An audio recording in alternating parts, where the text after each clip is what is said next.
Hey friends, Elizabeth here from Plant-Based Bride. Welcome back to another video.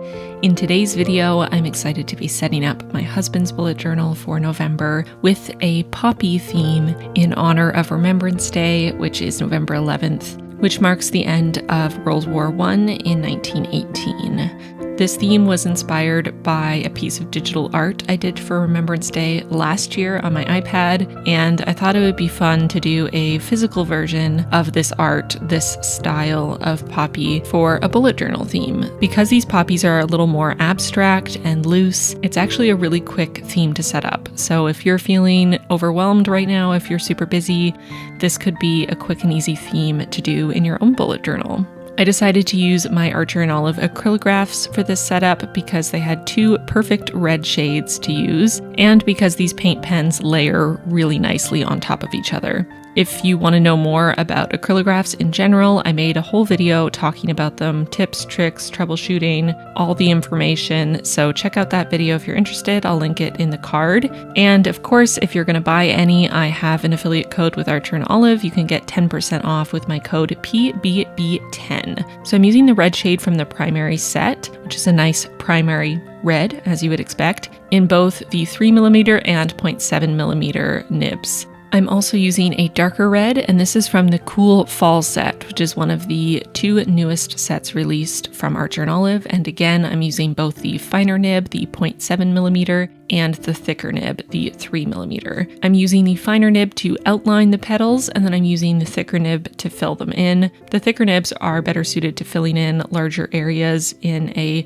smooth and opaque way, but I really appreciate the precision of the 0.7mm nibs to get the leaves exactly as I want them. I started by sketching out my poppies to get a general idea for shape and size and placement, and then I went in with my acrylographs. I'm starting with the petals that are furthest back, and I'm going to keep layering on top.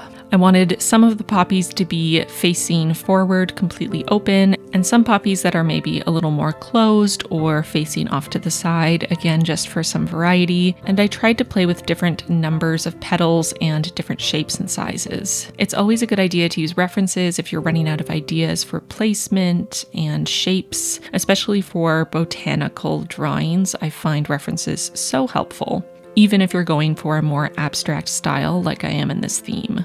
The left page is the cover page, and the right page is going to be his monthly calendar. As y'all know, my husband is currently using a Dingbats A5 size notebook. You can get 10% off your Dingbats purchase with my affiliate code plantbasedbride10. Once the layers of the petals were fully dry, it was time to add the stems and the outlines and the details. So starting with the stems, again, this is inspired by this art that I did last year. I wanted all the lines on here to be a little irregular and loose, and it's great because I have a bit of a shaky hand naturally, so this made my life a lot easier. So each stem is made up of 2 lines, and each petal is also outlined twice. I purposefully wanted the lines to be a little messy, to go outside of the lines, to go inside of the lines, to cross each other. I just really like the effect that this gives.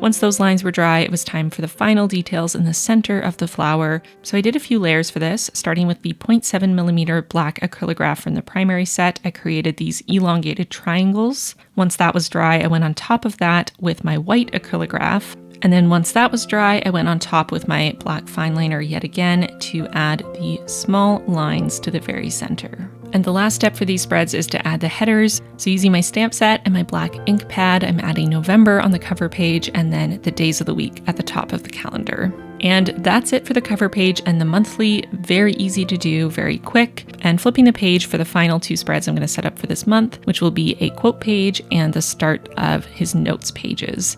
For the quote page, I wanted to create the feeling of a field of poppies.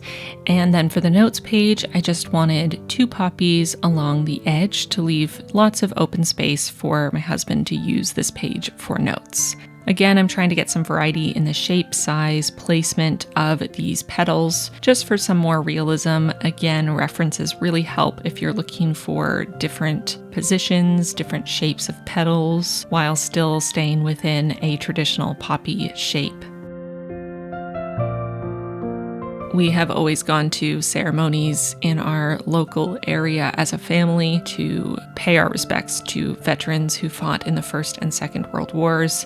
My paternal grandfather was a pilot in the Second World War, and I never had the pleasure of meeting him. So Remembrance Day always feels like a day to think about him and to be thankful for what he and so many others sacrificed to keep us safe and to do the right thing.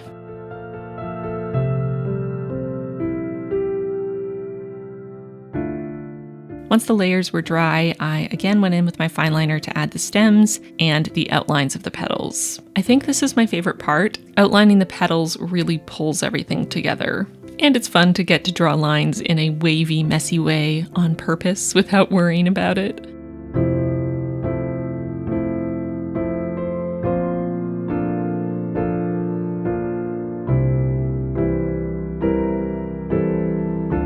Once all those lines were dry, I went in again for those details. Again, the black elongated triangles and then the white on top. And once the white is dry, I'll add those black lines in the center again. Adding the quote and the header for the notes page. Of course, for the quote, I had to go with "Lest we forget."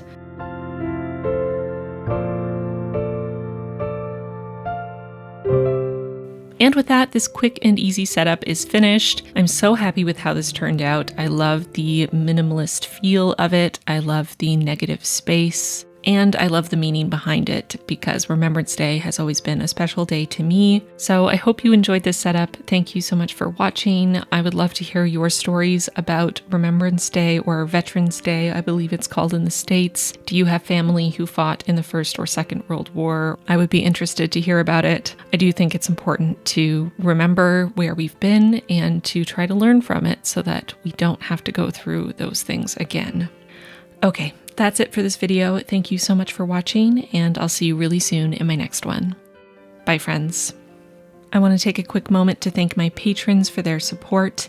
Extra special thanks to our newest patrons, Catherine, Godell, Yolanda, Erin, Michaela, Mindy, Michelle, Mona Lee, Siri, Bree, Robert, Glenda, Marie, Carol, Barbara, and Madeline.